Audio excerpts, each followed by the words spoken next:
आप सबके लोकप्रिय उम्मीदवार और कांग्रेस पार्टी के खड़गे जी के, राहुल जी के, हमारे उम्मीदवार नीरज शर्मा जी, हमारे एसीसी के प्रदेशक हिम्मत पटेल साहब जो गुजरात से आए हैं, मंच पर सभी नेतागण, इस सभा में मौजूद बुजुर्गों, माताओं, बहनों, नौजवान दोस्तों, प्यारे बच्चों, बहुत दिनों के बाद इस क्षेत्र में आने का मुझे आज मौका मिला।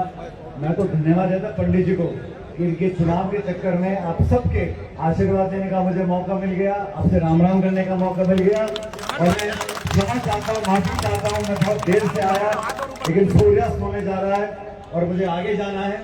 लेकिन मैं विशेष रूप से सारे काम छोड़कर आज इस विधानसभा क्षेत्र में आप सबके यहाँ एक न्योता देने, एक निवेदन करने के लिए आया हूँ।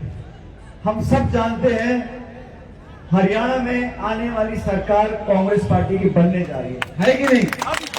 आज ही आप सभी अखबार पढ़ते हो, देखते हो, सुनते हो, पूरा देश जानता है कि प्रचंड बहुमत से कांग्रेस की सरकार बनने जा रही है।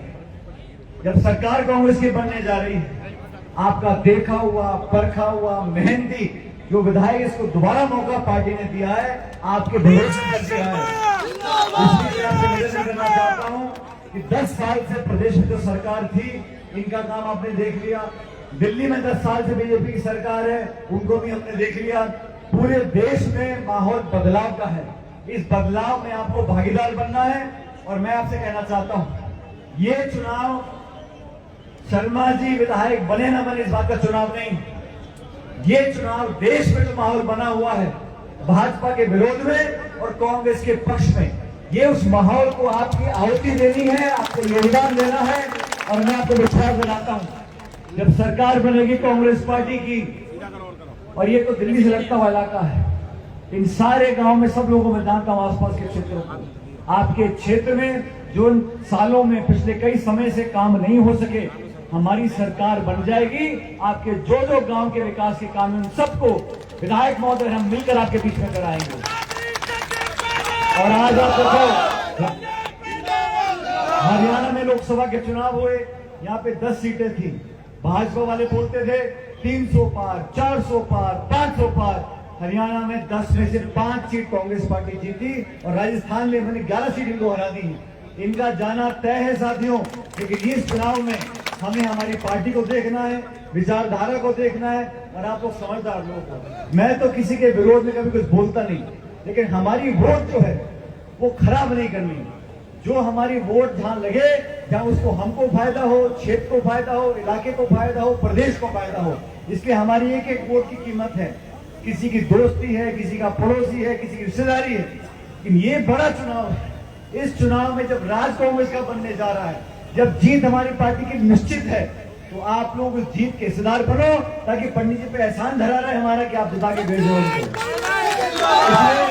आपके बीच में एक जुझारू व्यक्ति, और मैंने इनको काम करते हुए देखा है, क्षेत्र की जनता के लिए, यहाँ की सेवा करने के लिए श्रद्धा भाव से आपके बीच में आते रहते हैं। अभी 2-3 दिन का समय बचा है चुनाव प्रचार का।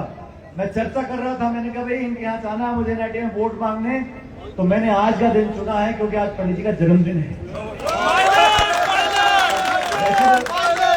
वैसे तो मैंने कागज में क्या लिखा है, लेकिन मगर 55 के आसपास होगी, 53 हेलीपैड पे कह रहे 52, यहाँ तक आते 53 हो गया। इनको जन्मदिन का तोहफा देना है, तो मेरे साथ दोनों हाथ खड़कर बोल दो कांग्रेस पार्टी को जिता के भेजना है।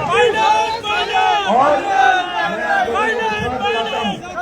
आपको विश्वास दिलाता हूँ, जब राज कांग्रेस का बनेगा, हम सबके दरवाजे आपके लिए खुले रहेंगे। 10 साल से यहाँ बीजेपी का शासन था, इन्होंने किसानों को तंग किया, लाठी गोली चलाई, सैकड़ों किसानों की शहादत हो गई। हमारे पहलवान धरने बैठे रहे वहां पर। तो सब लोगों को साथ लेकर चलने वाला अगर कोई है तो कांग्रेस पार्टी है। इसमें जात पात धर्म के नाम पर बीजेपी ने जो वोट मांगे आज तक सिर्फ हिंदू मुसलमान, मंदिर मस्जिद, बाकी खाद बीज बिजली सड़क पानी निवेश उद्योग रोजगार, इनसे कोई लेना देना नहीं। हमारी पार्टी में पूरे देश में आज एक सशक्त विपक्ष बना है, और जो भाजपा के नेताओं के चेहरे पर रौनक थी ना, वो रौनक चली गई है। आने वाला समय देश भर में कांग्रेस पार्टी का होने जा रहा है, और शुरुआत हरियाणा से होगी। मैं कल उधमपुर जम्मू में था, वहां पर भी कांग्रेस पार्टी की सरकार बनने जा रही है। लेकिन हरियाणा में इस बार सारे रिकॉर्ड टूटेंगे। और मैं तो कहता हूं 90 में से 70 पार जाएगा इस बार आंकड़ा। लेकिन देखना ये कि पूरे फैजाबाद जिले में सबसे बड़ी जीत हो तो हमारे छोटे बड़े भाई की, छोटा बड़े भाई क्योंकि मैं जानता हूं नौजवान हो, बुजुर्ग हो, माता बहनें हो, सब लोग उसको पसंद करते हैं जो बिना भेदभाव के काम करता है। और मैंने देखा है जब तक विधायक यहाँ पर रहे आपके बीच में कोई जात पात धर्म जाति भेदभाव पक्षपात बिना किए आप सबकी सेवा करी है। इसलिए मैं सारे काम छोड़कर आज पाली में आप लोगों के बीच में आया हूँ। ये महत्वपूर्ण इलाका है और इस गांव की महक पूरे क्षेत्र में फैलती है। तो आज के बाद इनकी जो लगाते हैं गोली बारी नक्शा पत्ता लगाते जो वो सब पार हो गया। इनकी जीत सुनिश्चित है कि नहीं है? तो मुट्ठी खींच के दोनों हाथ में दुबले खड़े कर लो ऐसे करके और फिर Congress party, Congress party, Congress party. सबका धन्यवाद। आपके सामने बोल के जा रहा हूँ के सामने, चुनाव तो आप जीतोगे लेकिन आपको भी जैसा हम लोग कहेंगे वैसे सब लोगों की सेवा करनी पड़ेगी। पंडित जी काम करके बोल रहे हैं, ठीक है भाई साहब? शिकायत का मौका नहीं दूंगा। शराब चल रही है ना, शराब में ब्राह्मण जजमान ने नाराज करे और ना जजमान ब्राह्मण ने नाराज करे। इनकी नैया पार लगा दो। जीतने के बाद दोबारा कुछ बड़ा इनको पद मिलेगा तो दोबारा आपके बीच रहूंगा। बहुत बहुत धन्यवाद। राम राम साहब।